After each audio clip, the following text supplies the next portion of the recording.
Hey everybody, thanks for clicking that thumbnail and welcome to Talkin' Habs. In today's video, we are going to discuss the recent signing of Corey Perry. So Montreal Canadiens signed veteran Corey Perry. He's a forward, he's a winger. He is 35 years old and they signed him to a 1-year, $750,000 contract, which is amazing. The money is amazing. And anyways, we'll get to that. So if you're a Habs fan and you want to see more Habs videos, you can't find enough, well, subscribe to this channel. And that is going to get you your daily fix of Bleu, Blanc, Rouge. I release pretty much daily Habs videos. So if that interests you, please give a subscribe and give a thumbs up if you like the video. All right, so let's get into this Corey Perry. Now, when I heard about it, first of all, you see right here, I don't like him. But I don't like Corey Perry. I don't like the way he plays. I think he's a bit of a dirty player. I just don't like him. I was hoping Montreal wouldn't sign him.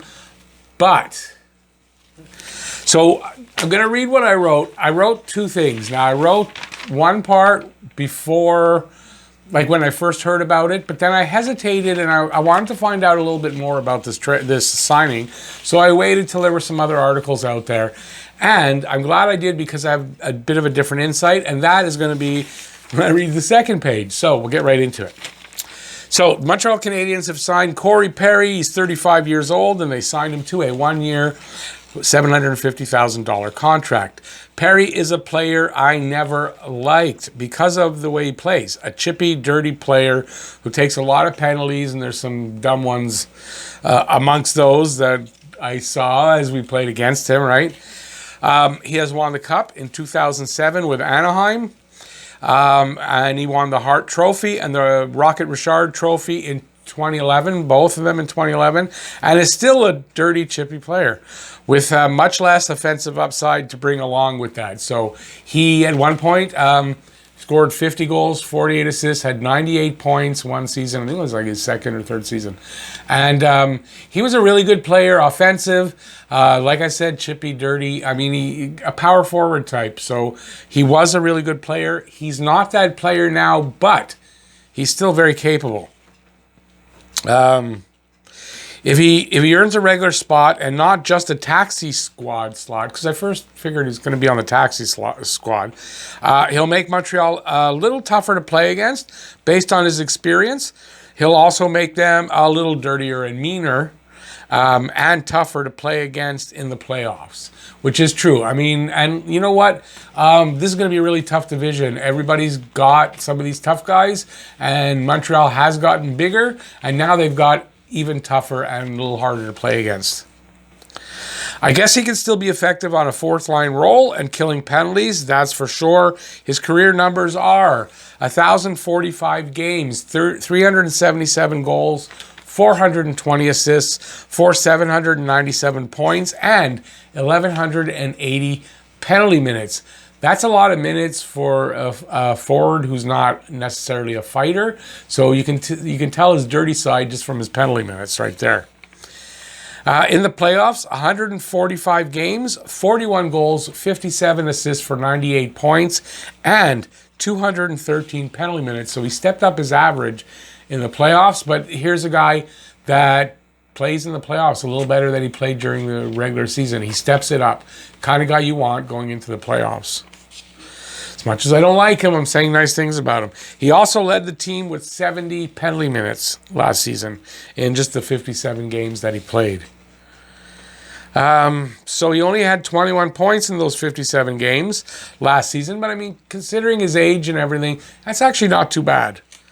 And had 9 points, 4 goals, 5 assists, I think, in the 27 playoff games when Dallas lost to Tampa Bay in the finals last season. He also had 27 penalty minutes in those playoffs. He is 6'3", 205 pounds, and he's mainly a right winger, but I mean, I'm sure he can play left wing as well, so he's a winger. So this puts Montreal over the cap, but with a 23-man roster this time, instead of being just under the cap with a 21-man roster. So now they have a 23-man roster after signing Michael Frolik as well. They are $1.116 million over, and Perry will be a bottom six player. I said at best, and I hope he actually stays in the bottom six. I don't really want to see him playing top 6 numbers, that means something happened that's not good. And could spend time on the taxi squad. I do think players that are, you figure can pass through waivers or don't have to pass through waivers, they're going to be on the taxi squad. They get cap relief when they go down there, and that should be able to bring them, by putting a couple of guys on the taxi squad, should bring them under the cap, and it shouldn't be a problem that they're over the cap a little bit right now. At $750,000, the contract is basically no risk. Like the one Michael Frolik just signed, same thing. It gives more NHL experience in a year when it will be needed. But I don't like him. So having said all that, let's take a different approach. Questions. Was this a good signing? Yeah, I think it was. There's no risk to it, and he could actually help. I mean, as much as I don't like him, he could actually help you a lot, especially if there's a couple of injuries. And I mean, he can be in and out of that bottom 6 as needed, and won't hurt you there. So that's always a good thing. You know, experience. He's got cup experience. I mean, he's not just a nobody. So it definitely can help you. Ask yourself this question though: why would a player of Perry's ilk choose to sign with Montreal? You have to figure as a free agent, and I don't know this, but he must have had other offers. So why did he choose Montreal? Was Montreal the only team to make an offer? I mean, that could be. I kind of doubt it, but that could be. Did he want to stay in Canada because of the pandemic? He's Canadian. He might want to stay in Canada, be near his family, doesn't have to cross the border and take all those risks. That could be. Perry is a 35-year-old, hard-nosed, banged up, but not finished, former first-round pick, cup winner. He's made $85 million in his career. He's ultra competitive from what I can read. He's ultra competitive and still effective in the playoffs. As you can tell, 9 points in 27 games for a guy who plays bottom 6 role. He had 27 penalty minutes. He's still effective in the playoffs. Not as a top guy, but, you know, as a role player. Not going to find where he was. He didn't sign because he needed the money. He didn't sign because he needed $750,000. He's made $85 million. If he was anywhere near smart with his money, he's okay with the money. And actually, that kind of shows that he signed for only $750,000. He signed because he wants another cup before he retires, and he feels Montreal provides the fit. Because I read that a lot of hockey people think that this is going to be a really good fit for Perry. So he thinks Montreal provides the fit and the best chance for him to be a champion again and win the cup. He has the size, the experience, and the mean grittiness needed to win this division and more. And by that I mean, once they win the division this year, that means they've won 2 rounds of the playoffs. Well, okay, win the division in the regular season, but to come out of the division in the playoffs. 2 rounds and then you're in the top 4. So I think he actually helps to reach that goal. As much as I don't like Perry, I recognize the need for someone like him. I've been hearing that the Canadian teams are starting to kind of stock up on these kind of guys.